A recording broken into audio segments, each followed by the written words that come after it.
D2 Word Life here with Rip Scammer Tides. Go fuck yourself. Go fuck yourself. Go fuck yourself. Go fuck yourself. Go fuck yourself. You want to know why I call you Scammer? Because you told me this was going to be a great event. And I didn't feel that way after watching it. That was a great event.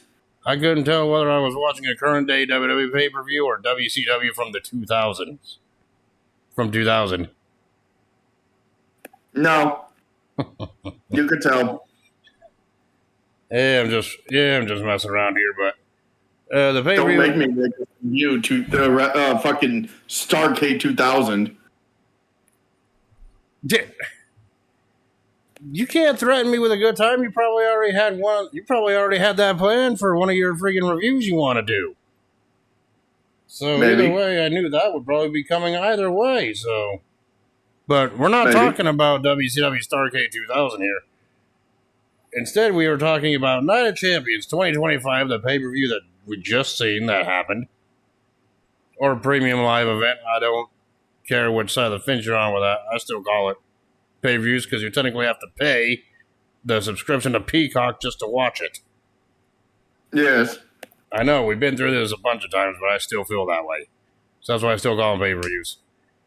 And this event, and this pay-per-view took place on June 28, 2025 in Riyadh, Saudi Arabia at the Kingdom Arena. We all know how much you love them Saudi Arabia shows. And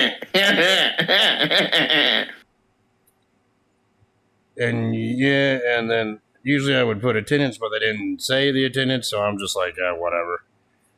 I'm pretty sure someone can do some research later and figure out the attendance number for this show. And the commentators for this event were Wade Barrett and your boy Michael Cole. And the ring announcer was Mark Nash. Whoever the hell that is.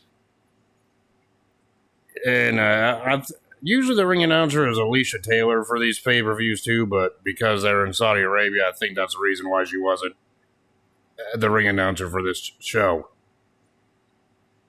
You know what I'm saying? Yeah. I mean, I could be totally wrong. Maybe it was just her choice because she didn't want to travel, but we don't know. All I know is we got Mark Nash as the ring announcer for this show instead. Right? Well, no one would really blame her with what's going on over there, so... Yeah, I know, which we ain't getting into. I'm pretty sure everyone knows what's going on over there, and we're not getting into that. We don't discuss that here. But anyway... No, I'm not discussing. I'm just saying that no one would blame her if she didn't want to go because of what's going on. Yeah, just like freaking, just like two matches that were on this card got canceled because of one reason or another. Apparently, Liv Morgan was supposed to challenge Io Sky for the Raw Women's Championship, but she ended up getting injured a couple weeks ago and now is going to be out for several months on the most basic of moves that she had in that match with what was it, Kairi Sane a couple weeks ago? Yes. Yeah, and that sucks. And then the other one being is wishing her speedy recovery. Yes, and then the other one being ironically also another member of the Judgment Day was Dominic Mysterio, or the Trash Can, was supposed to defend the Intercontinental title against AJ Styles here, but no, he made his appearance. But yeah, but he was supposed to defend the Intercontinental title against Styles, and now I don't know if he's actually injured or if something, or if this is just a storyline. I would never accuse WWE of put injuries in storylines unless it's necessary. But because of his supposed injury, that Intercontinental title match was also canceled on this show, right? Or, you know what I'm saying. I mean, we know the story from this past week, right? Yeah. Involving that, so I don't know if it's fake or not, or storyline or not, I don't know, but either way, that championship match has got postponed or canceled too. They're probably going to face each other at SummerSlam. Maybe. We'll just have to wait and see what happens in the following weeks. All right. But, after show introductions, after their little kickoff show, after show introductions, their little video package hyping the event that they played, we get to our first match, which was the King of the Ring tournament final match between Randy Orton and Cody Rhodes, the two men that have a bunch of history with each other, dating all the way back to their legacy days from 2008, right? Yeah, which they said it was Randy had 8 wins and 3 losses. Yet Michael Cole was saying that Randy has 7 and 3. They need to get their facts straight. Exactly. And this match between Rhodes and Orton, this has been a dream match that the fans, been wanting to see ever since Rhodes returned at WrestleMania 3 years ago, I believe. But, they couldn't do it right away because Orton got injured. And then when he returned, he was associate of Cody Rhodes. But and now recently, since these two qualified for the finals of this King of the Ring tournament that's been going on, where the winner faces the WWE champion at SummerSlam, that's how we ended up getting this match. Right? Yeah. And, this match was back and forth, right? For the most part. I mean, both men knew each other very well. And, neither man had the advantage over the other. And at one point, freaking Rhodes did perform the Crossroads on Orton, but Orton kicked out, but then Orton followed that up with an RKO. And Rhodes also kicked out of that. Right? So, Well, that was after he got his back twinged from doing a freaking superplex. Yeah, the superplex from the top rope. I noticed Orton was kind of favoring his back there because, Orton had a history of back problems. Right? Yes. Yeah, and then... And he probably had an injury there that he didn't notice and it got aggravated, which happens. No fault to any of them. It just happens. Yeah, and at one point during the matchup here, Orton attempted to go for the punt kick, but Rhodes countered it and applied the figure 4 leg lock on Orton, who didn't submit. Well, he went for the punt kick, but he decided to, instead of going for it, he's like, no, yes, no, yes, no. Yeah. And everyone in Saudi Arabia had schizophrenia. Jesus Christ. We're going to do that stupid old joke again. We got to do that stupid joke, but after about taking 11 years to decide if he wanted to hit the punt kick or not, he went for it, but Rhodes countered it and applied the figure 4 leg lock on Orton, who promptly reached for the ropes to break the submission hold. Right?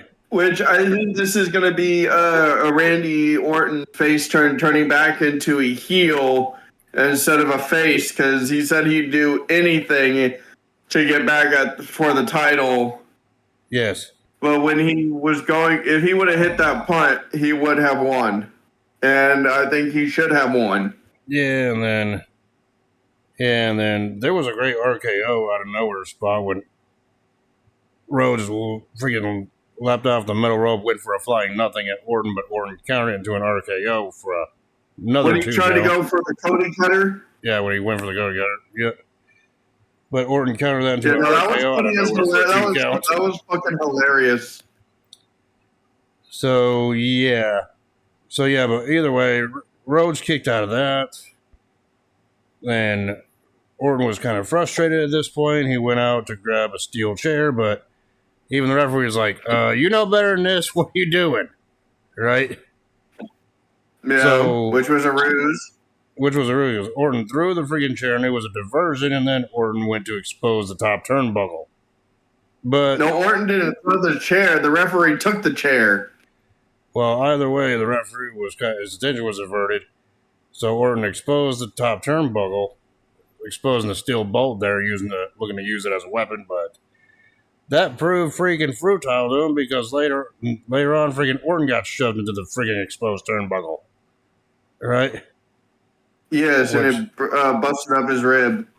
yeah, and because of that, Cody Rhodes was able to hit another crossroads and actually pin Orton to win the match and become the 2025 King of the Ring winner.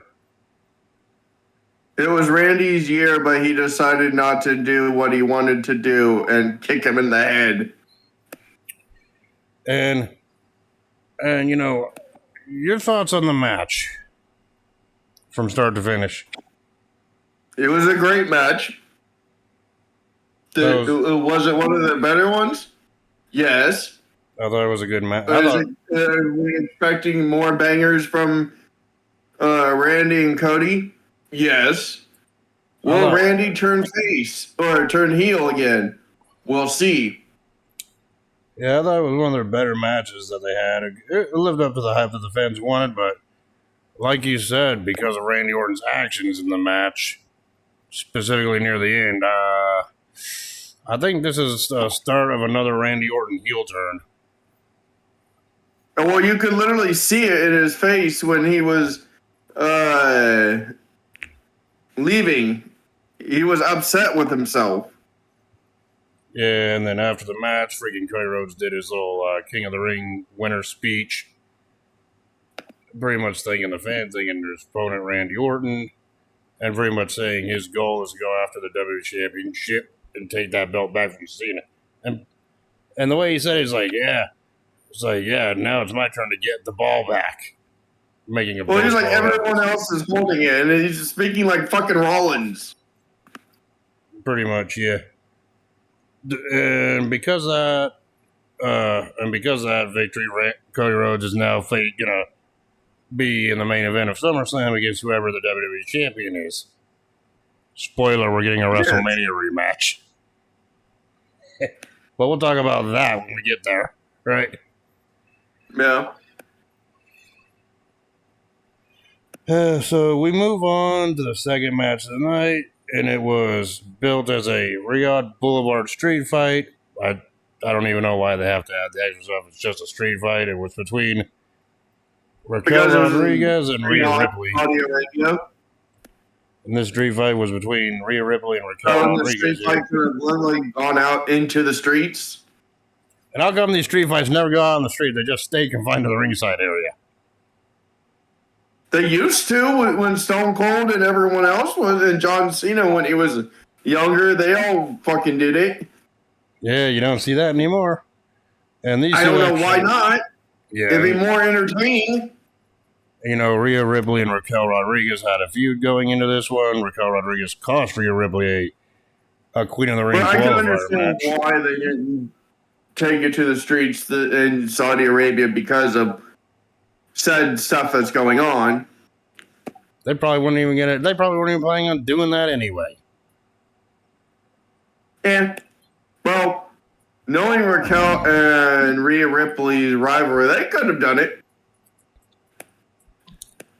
They would have scared all the fucking people out there because those two are the fucking biggest and baddest the WWE has right now. They'd be like looking at it like, what the fuck, right? Exactly. But anyway, these two had a somewhat of a story going into this one. Raquel Rodriguez cost Rhea Ripley a Queen of the Ring qualifier match, so Rhea Ripley returned the favor also in the end. And then, also, they had a rivalry in NXT, and when Rhea Ripley moved up from NXT, right after Raquel Rodriguez did, Rodriguez has never beaten Ripley. Yeah, and during the build-up at one point, Raquel Rodriguez did put Rhea Ripley to that table, which Rhea Ripley said she wanted. Freaking Raquel Rodriguez. The general manager was like, Night of Champions, straight fight. There you go. Right? Well, she just marched into Pierce's office and said, Pierce, I want Raquel. And he's like, street fight. That's official. Yep. I'm like, okay. He's like, she just made a match for her goddamn self. It's like, Jesus Christ, if that's easy for Rhea Ripley, dude, next time she goes up to Adam Pearce, she should be like, me, EO, women's world title. It's official. I could just see that happening now. Is that bad? Yeah. But It'd anyway, be funny as hell Monday night. She just goes up like, "Oh, me, EO, title match. Now it's official." God damn it. But anyway, it's kind of interesting. Raquel Rodriguez freaking made her entrance first with both the women's tag team titles. Still, Well, I like her new entrance. It's better than her original ones. Yeah, and it's kind of interesting though. Liv Morgan's nameplate is still on one of the women's tag team titles, despite her being on the injured reserves list. Because they don't know if they want to strip them or basically have Roxanne Perez step in because she's technically part of the New Day. Yeah, and you know what's funny about that? I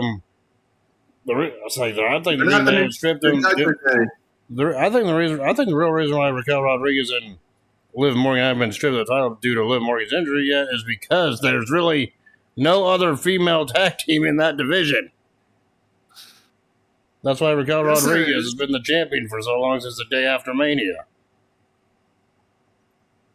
No, there's multiples. They just don't know yet if they want to strip them or not. But I digress. Afterwards, Rhea Ripley made her entrance, got the loudest pop of the night, like usual. Right? But right when you hear fucking My Brutality, yeah, but then the match, everyone's gonna fucking go off. Yeah, but the match was underway. Freaking early on in the match, Rodriguez was dominating for the majority of it. Right. And speaking of Rhea Ripley, I'm wearing her shirt. Well, coolio for you, even though no one can see it. But anyway, like I said, Rodriguez was in control for the majority of the match, starting to start it off here, from what I remember here, and then at one point Rodriguez did retrieve a table out from under the ring, got it and placed it up in the corner, but then back on the outside, Ripley sent Rodriguez into the steel steps. And then also, right? And then Rhea Ripley was like, this is all after she fucking literally got tangled up in the ropes. Yes. And Raquel was like, "Oh, I'm going to use kendo stick. The kendo beat stick. You in the ribs. Then I'm going to use steel chair. Oh, wait. Rhea's like, well, big boot." Yeah, that's how Rhea Ripley got out of that situation. And then, the steel stairs part came in, and then Rhea Ripley also removed her belt and started whipping freaking Rodriguez with it. I wonder how many she was whipping her like a government mule. I wonder how many times Rhea Ripley's actually done that. If you said that first, you're OG. It's like, is that what you do to government mules? You whip them? Ain't that cruelty to animals?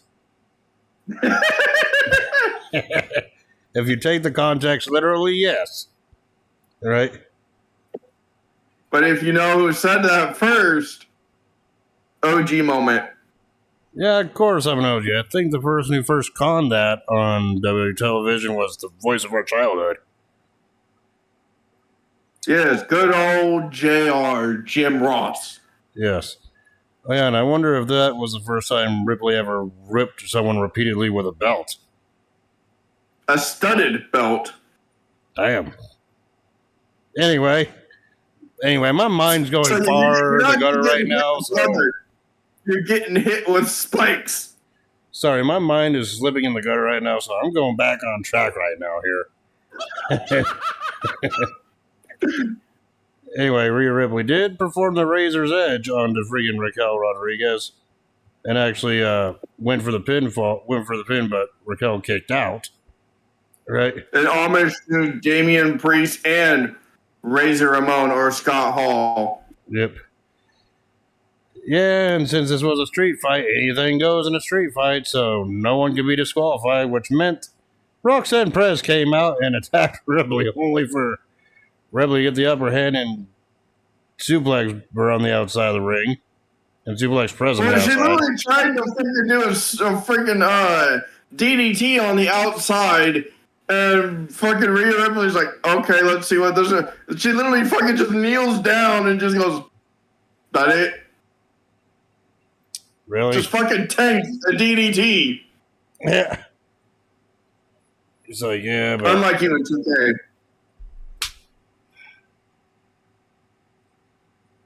Are you done burning me with 2K? I haven't even done that joke on you. I haven't even done that joke on you in like a month. And? Yeah. But whatever, They'll Roxanne never get Perez was old. no match for Rhea Ripley here, so she was taken out on the outside of the ring. And she was also hit with Dominic Mysterio, a.k.a. a flying trash can. Of course, back in And the had ring. Dominic Mysterio put on her head, Yeah. a.k.a. the trash can, and then kicked. Yeah, and then Rodriguez and sent Ripley into the ring post. And Well, you could also say, was Perez inside Dominic? I'm not even going to touch that, bro. The questions are running through my brain. Does she use chicken nuggets? Wait, what? Back on track here. Let's get back off subject really bad. This is taking a sharp turn into territory it probably shouldn't. But anyway, after Perez was taken out, Rodriguez sent it's like Rodriguez sent Ripley into the ring post and to the steps before performing the corkscrew. She Vader fucking bomb. lawn darted her into the fucking ring post. Yeah. And we did see an impressive corkscrew Vader bomb from Rodriguez for a 2 count on the pinfall there. Kick out. Yes. Which I'm like, okay, that's impressive. Yeah, and then Rodriguez attempted to do the tequila bomb or Takana bomb, whatever, onto Ripley through the table, but Ripley countered it, and in the end, Rhea Ripley performed the avalanche U onto Rodriguez through the table. No. She tried to hit the freaking Tahana bomb on her. Then she had the freaking bright idea, table, rope. One leg down on the damn table. Okay, I'm going to make Rhea hit her face right on the edge of the table. Wrong. Rhea reverses that. Then Rhea's like, table, rope. Idea. Surprisingly, the referee was strong enough to hold Raquel, Rhea, and the damn table steady. Yes. Because that could have ended badly. Yeah, but like I said, near the end, after all that, freaking Rhea Ripley did perform the avalanche U on the Rodriguez from the table that was on the top ropes to get the pinfall to win the match. Just because my gamer tag is Riptidz doesn't mean I stole it from her. I had it before. You do realize this is going to be a running joke on you every time we do review a match with Rhea Ripley involved, right? I know.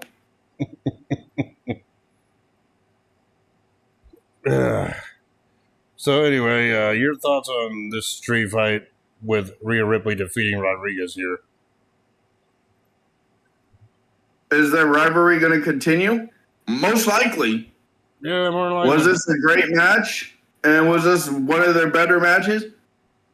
By far. Was this the most dangerous match that they had? Yes. Will they top it later if I'm given another stipulation? Probably. Most likely. So yeah, I thought this was the best women's match of the night, obviously, out of the two that were on here. And there's no question about that. So either way, I thought I thought it was a great match. So would a lot of people on the WWE Slam app for the card game. Everybody was predicting freaking Rhea Ripley to win that. I'm betting. No, I'm guessing a lot of people wanted Raquel to win too. Oh yeah. Well, whoever said Raquel Rodriguez was going to win got disappointed. Yes. But anyway, we go on to the next match of the night, which was Sami Zayn taking on Karrion Kross in a regular singles match. Ugh. And yeah, Sami Zayn actually came out wearing the traditional Saudi Arabia friggin' headdress coming out to the ring. Like he always does when they're in Saudi Arabia. Right. Yeah, for a second there, I forgot that he did. I'm like, what the fuck is he wearing? Or, whatever it's called. I call it headdress, but I know it has another name, but I'm not really that familiar. Right? Yeah. I'm pretty sure someone's going to correct me later. You're more than welcome to do so. All right. But anyway, it's like this match didn't really do it for me. I mean, I really wasn't into this matchup, even though a lot of people were happy that Karrion Kross actually got a pay-per-view match. I think, not counting the Royal Rumble, I think this was Karrion Kross's first WrestleMania or first pay-per-view match in like over a year at this point. Well, I kind of was upset that they buried him in this match, though. I mean, don't get me wrong. I mean, Kross was on offense for most of it. I mean, Kross was on the offense for the most of it, wearing Zayn down. So there's that. Yeah. And of course, at one point, Sami Zayn tried to make a comeback, including nailing the least devastating move in all sports entertainment, the Blue Thunder Bomb. The Blue Power Bomb. The Blue Thunder Power Bomb. Did it work? No, it never does. Not even in Saudi Arabia this time, which was a shocker.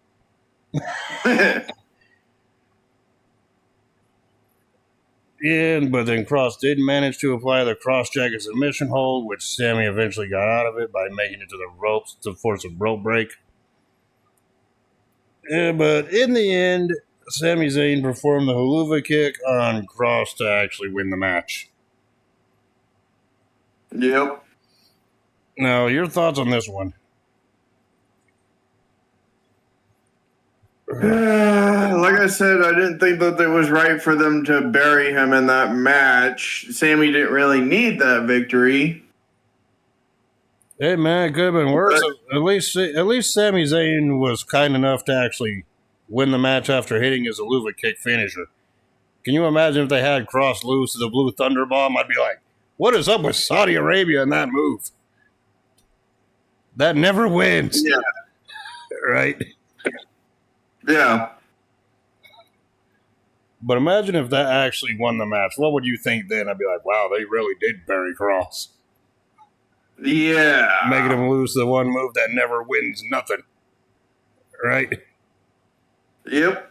Except that one time in Saudi Arabia on the kickoff show when JD McDonough got pinned by it.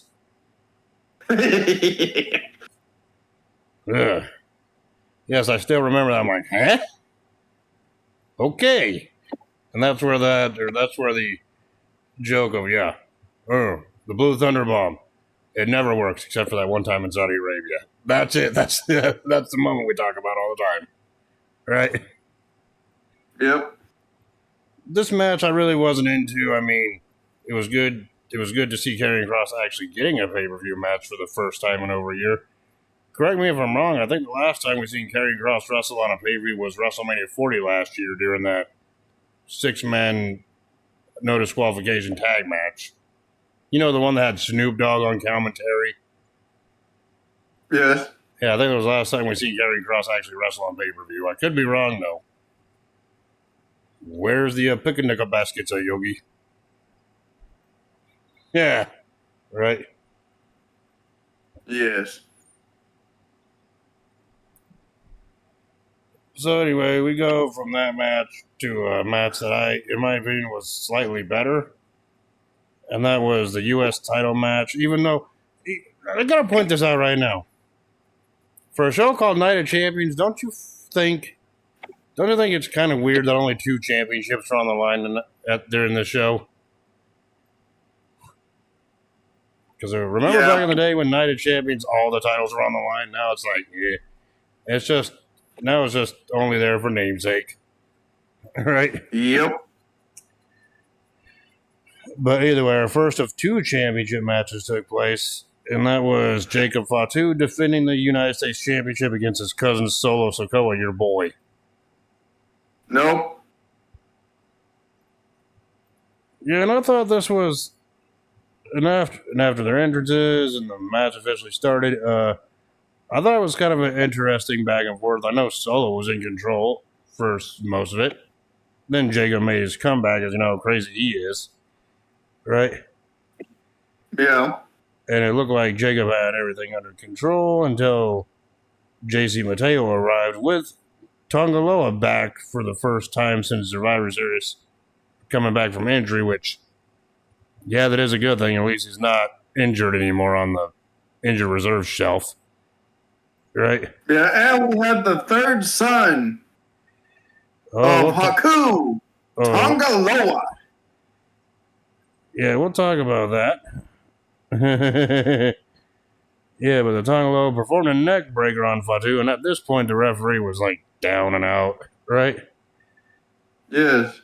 So obviously, the bad guys get away with stuff, or the heels can get away with their heel tactics, but Sikoa then pinned freaking Fatu for a near fall. Either that or the referee was distracted. Down or distracted, I don't remember exactly. I just know there was a freaking 2 count after a neck breaker following the interference, right? It was a 2 count. Of course, Fatu got the upper hand, or Jacob Fatu got the upper hand on all 3 of them. And then he performed the suicide dive onto Loa and Mateo on the outside, right? Yes. And then Fatu had Sikoa out and pinned with a moonsault. But let's talk about the debut of someone else that showed up. The third son of Haku.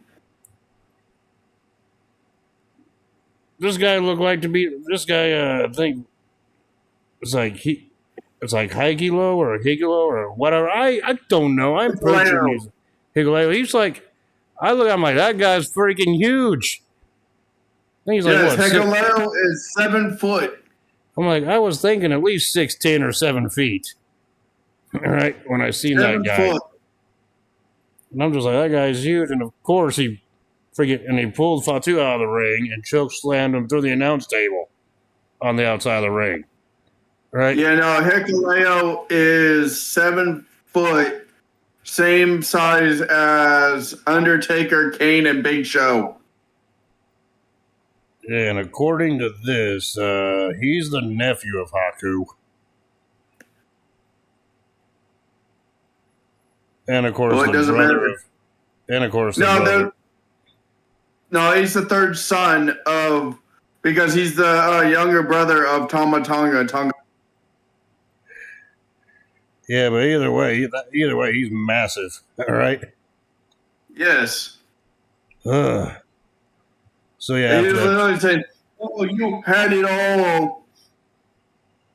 But yeah, after Fatu or Jacob Fatu got choke slammed to the announce table, he was put back in the ring where Solo performed the Samoan Spike, an homage to the late great Umaga, and he pinned Jacob Fatu to win the United States title. Your thoughts on this interference-heavy match at the end? Just proves that Solo can't win a match without having backup. Oh yeah, you and a friend of ours were really vocal in our little group chat about that one. Yeah. And then me being a troll to our friend be like, yeah, you know you like that outcome because you love Solo. I gotta get. And me just like, no, you're the one that was literally just standing there saying, I love you, Solo. And I'm just like, I hate you, Soto.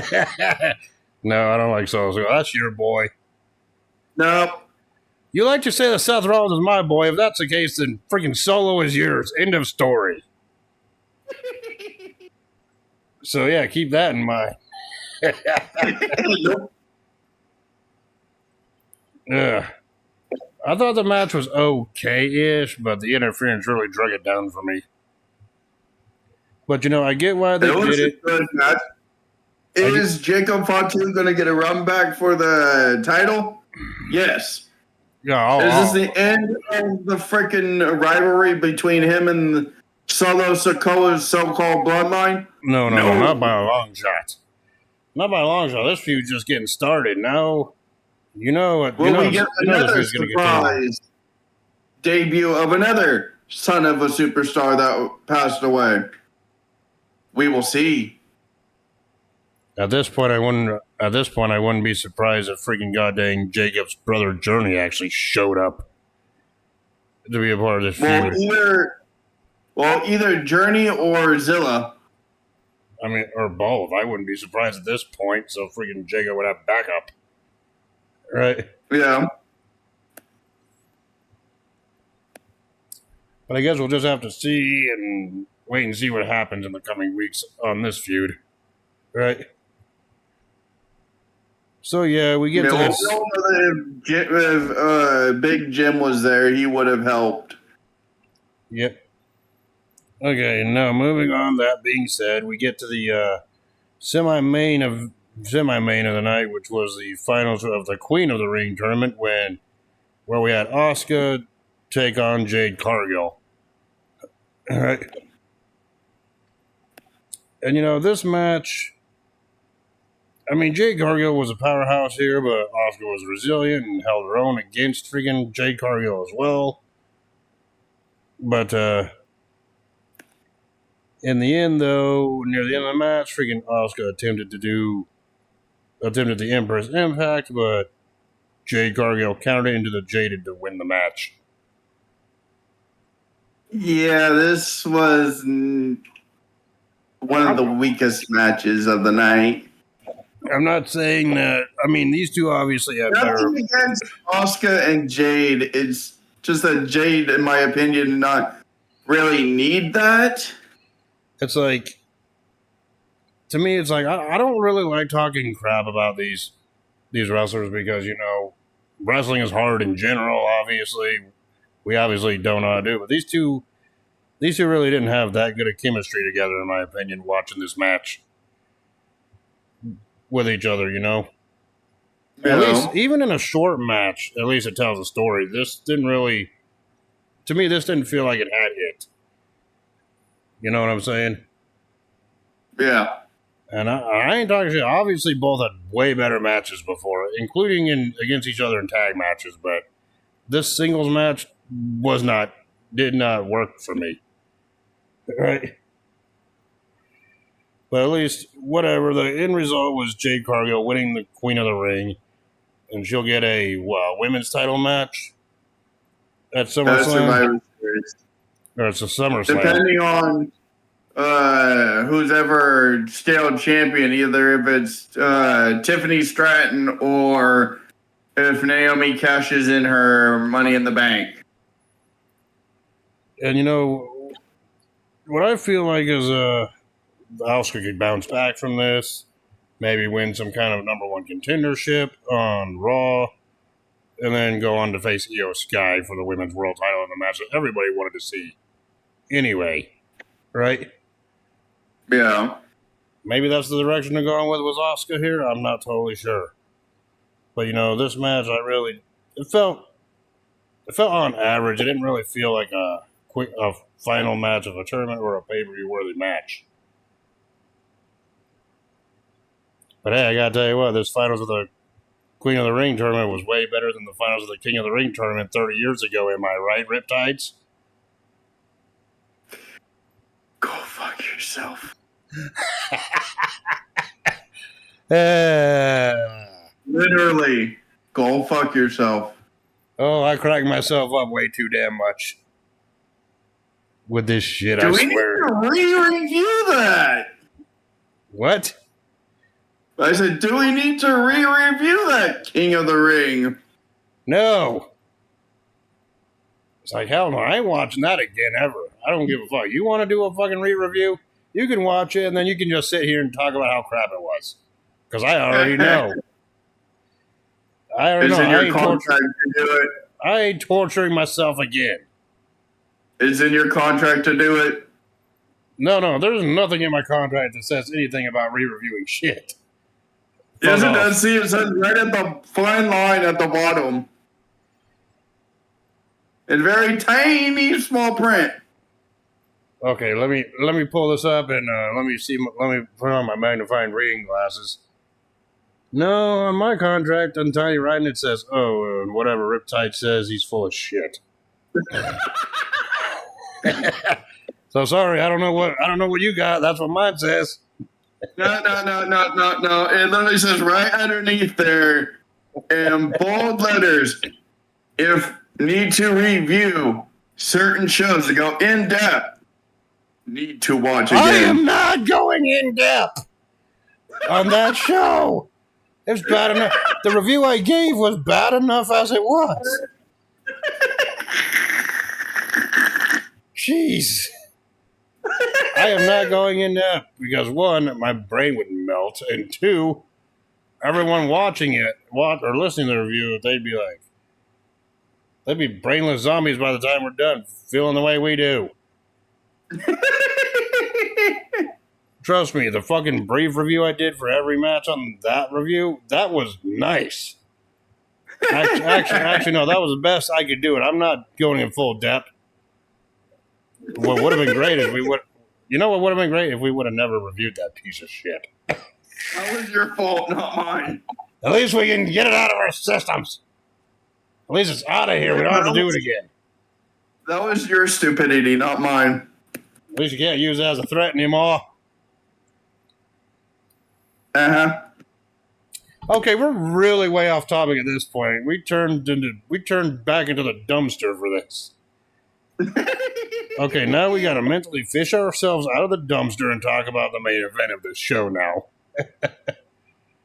Yeah, and then in the main event of the night here, which was next, we saw John Cena defend the WWE Championship against CM Punk, and this was their first one-on-one meeting in 12 years.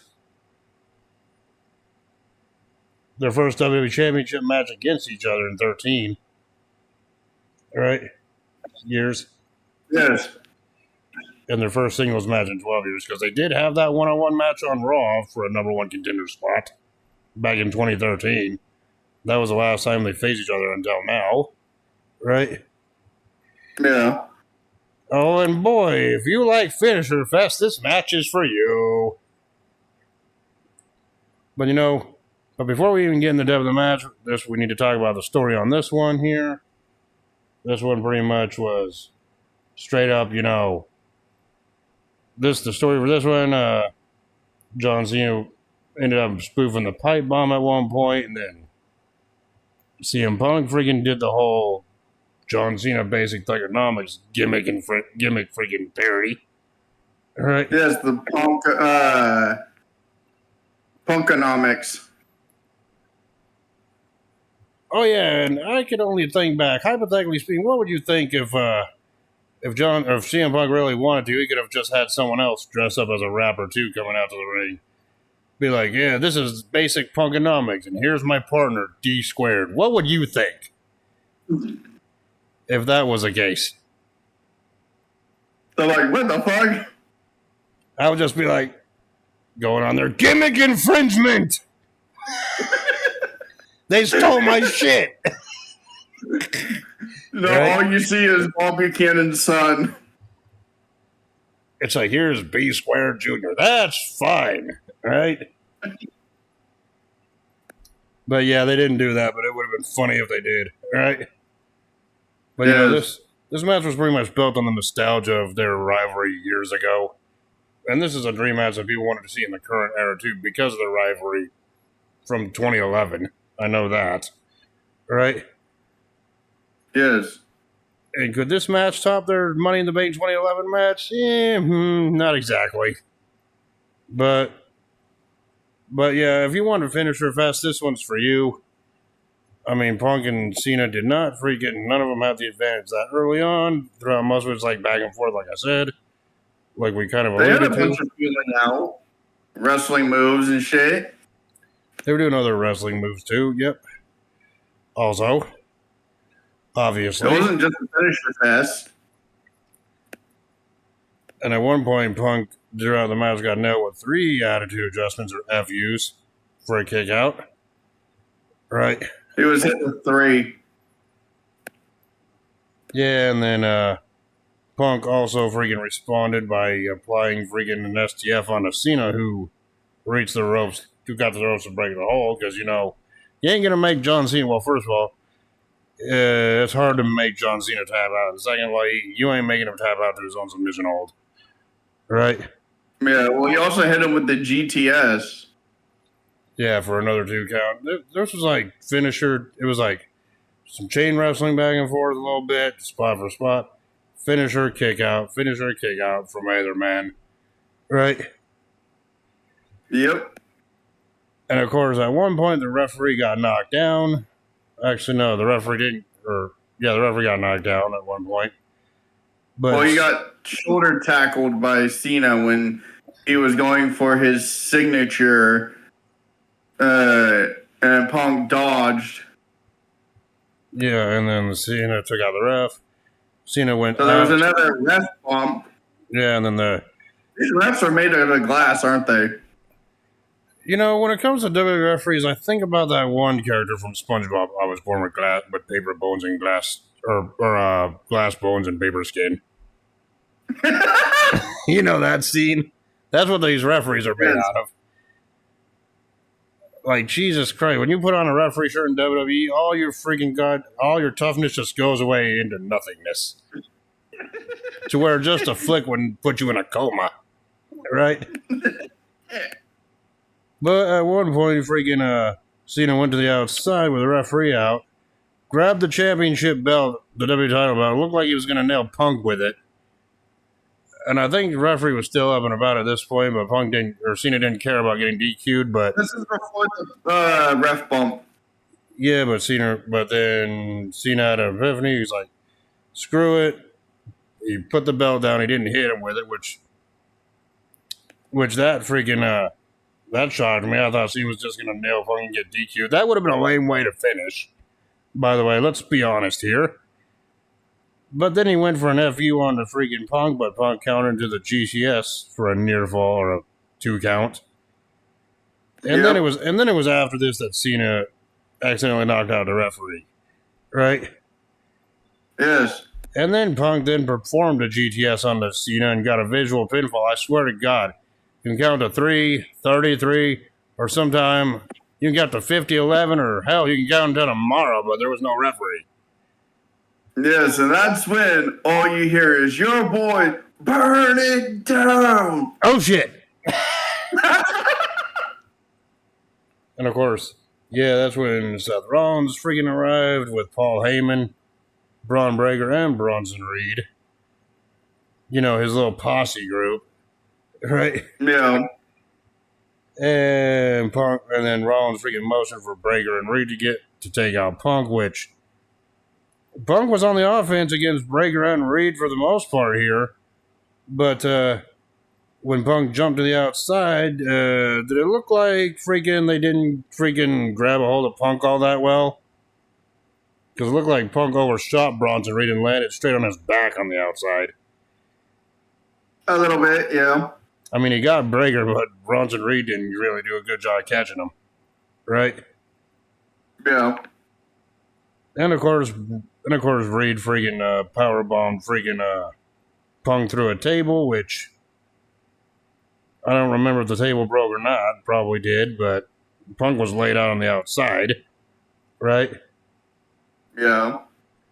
And everyone was on the outside ring except for Seth Rollins. So Rollins was just looking around, surveying the damage here.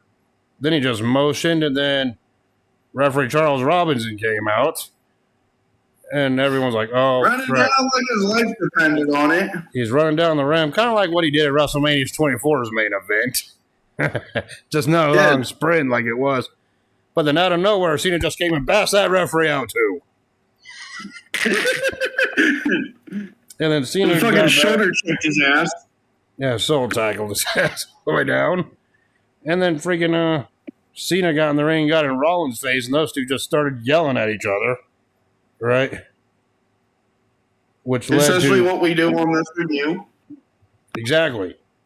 Which led to a little brawl between Rollins and Cena, which Cena got the upper hand by nailing freaking Rollins with a FU. Well, he was all saying it wasn't about him, and then Cena's like, it's always about me. And then Breaker and Reed got back in the ring and attacked Cena, and then Penta came out and then freaking fought freaking Breaker off, so Breaker was no longer a factor in this match. And then Cena proceeded to FU freaking Bronson Reed as well, demonstrating his strength. Right? So... No, Bronson Reed just sits there. No, he's not even sitting there, just standing there looking like a deer in the headlights. He's like, oh shit, right? Because Penta came down, was taking on Bron Breaker. Breaker had the upper hand. Then Sami Zayn comes out. Yeah, Zayn comes out. To help Penta. To help Penta after freaking yeah, and then it was Zayn and Breaker fighting their way out of the arena, right? Yes. Yeah, and that's when freaking Cena took freaking Bronson Reed out with the FU, right? Trying to hit the tsunami, but CM Punk pushed him. Yeah, pushed Reed out. And then that was the point where Cena hit him with the AA or the FU. Well, Cena being a heel, I call it the FU, so basically it's the same maneuver, right? Yeah. And then afterwards, Punk and Cena were just staring at each other. And for some reason, freaking Punk decided to extend his hand out, possibly for a handshake. I'm like, oh, crap. Here's where the cheating's going to happen, right? In respect. Yeah, and it looked as if, just like what Cena did to Cody Rhodes, Cena decided to, I'm going to hug freaking CM Punk. Gave that look in the camera again. Went for a low blow, but unlike freaking Rhodes, freaking goddamn Punk countered it and attempted to go for a GPS again, only for Rollins to come back and attack freaking Punk with a curve stomp, which then allowed Cena to pin Punk to retain the WWE Championship. No. What happened was that Punk and John Cena shook hands out of respect. John Cena they bring each other in for a hug. John Cena had a change of mind, went back to his heel persona, went to pushed him away, went to kick him. Punk freaking caught his foot, threw his foot down, put him in the GTS. John Cena wiggled out. Seth Rollins, but it didn't help that Seth Rollins interfered with that. Seth Rollins hit him with the Money in the Bank, hit Punk with the Money in the Bank freaking briefcase. Yep. Then curb stomped him. Yeah. Cena throws Rollins out. Yep. And then goes for the pin. And of course, Cena got the 3 count to retain the WWE Championship here. And I'm like, God damn, this main event was more overbooked than a WCW title match in the year 2000.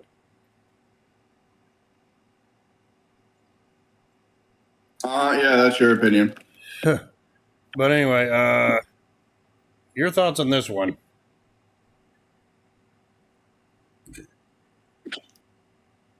It was a good match. I thought it was okay. Will Cena and Punk have a run back? Most likely. Yeah, and then... Yeah, but this is just my opinion, and this is my opinion. Or is Punk going to go beat the shit out of Rollins? That's also most likely. Especially when Rollins and Punk are engaged in this feud right now. But when it comes to Cena and Punk, yeah, this may be the last time they fought each other, supposedly. But, the match itself was kind of all right at the start, back and forth at the start. It kind of felt like we were watching a classic, but then it turned to interference heavy spot, which I understand, I get, but it just felt like it was overkill. All right? That's because Rollins had the right to cash in his money in the bank. And do I feel like they had better matches? Yes. Hell, their Money in the Bank 2011 match was better than this one, in my opinion. But, either way, to me, the ending with Cena retaining, yeah, that was predictable, but at least the match was somewhat decent on the way to get to the end, in my opinion. Yeah. So that means we're possibly going to get a Cody Rhodes versus John Cena rematch at SummerSlam for the WWE Championship, right? Yeah. So anyway, that's our anyway. Now we go to our what I always say is our favorite part of the review, and that's our rating and / grading system. And here's what I have at it. Cody Rhodes defeating Randy Orton in that King of the Ring final to become the 2025 King of the Ring. I gave that one 4.5 out of 5. 4. Yep. Seems good enough. Friggin' Rhea Ripley defeating Raquel Rodriguez in that street fight. I gave that one 4 out of 5. 5 out of 5. Sami Zayn defeating Karrion Kross in that singles match for what it was. I gave that one 3.5 out of 5. Yeah, 3.5. Your boy Solo Sikoa defeating Jacob Fatu to win the United States title. I gave that one 2 3/4 out of 5.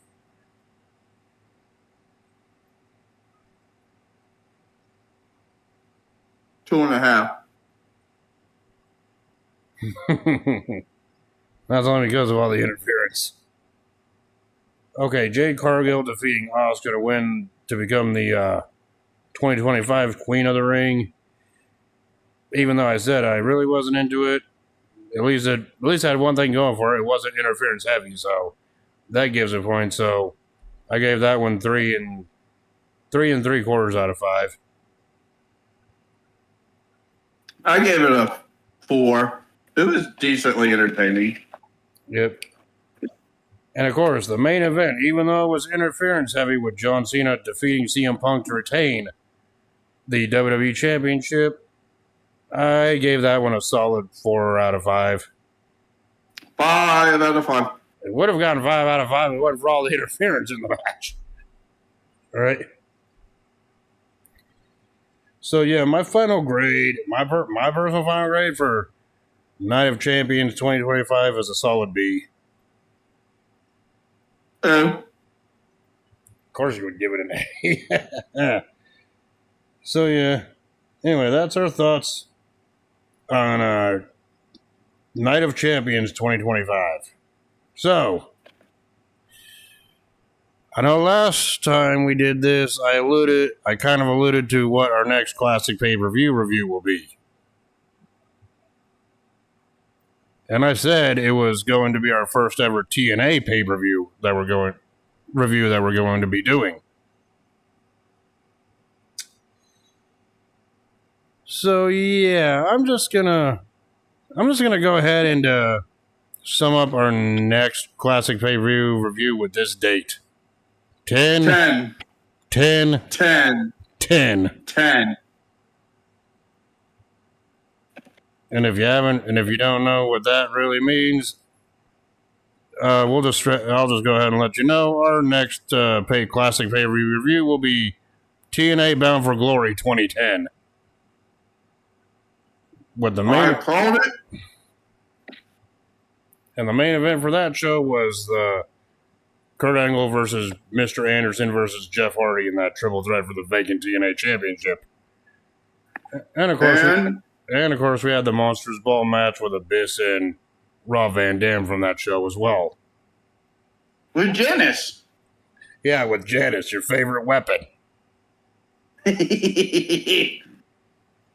So yeah, rewatching that show for this review, that'll be a fun time, and it's actually considered one of TNA's best pay-per-views that they ever produced.